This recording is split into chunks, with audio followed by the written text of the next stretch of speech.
Welcome to Beginner's Breadboards, my electronics learning journey. Today I'm going to be talking about resistors in series and parallel. So some of the equations we have, so for resistors in series, you're going to expect to see everything add up. So R1 plus R2 plus R3, and then you can keep going Rn. They're just going to add up.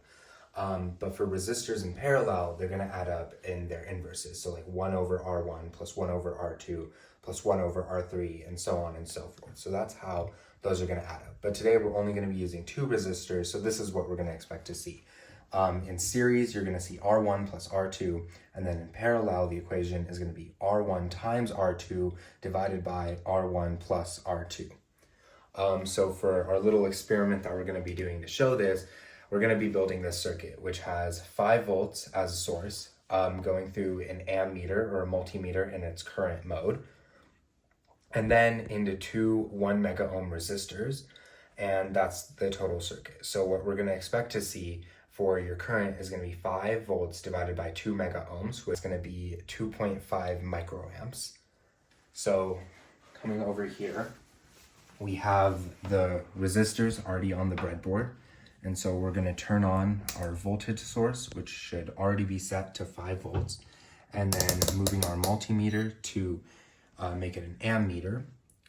As you're seeing, as it's going through, we're getting about what we expect, which is 2.4 about. These resistors aren't exactly perfect, but you're seeing what we should expect to see with our two 1 mega ohm resistors.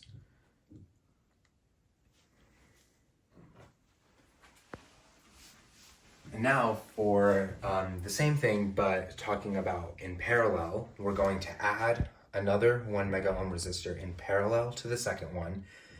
And so going through the equations, what you're going to see for the R in parallel, you're going to end up getting 1/2 of a mega ohm, or 500 kilo ohms. And then when you add that to this other 1 mega ohm resistor in series, you're going to get a total of 1.5 mega ohms. And so when you do the current calculations for that, we're going to expect to see about 3.33 microamps of current. So coming back over here to the breadboard, we're just going to connect one wire, as you can see, so it's all showing properly now. And then again, to the ammeter, we're seeing about what we should expect to see, which is 3.2 or 3.3, just kind of went up there. But again, these resistors aren't necessarily perfect, but we are seeing what we expect to see. Thank you.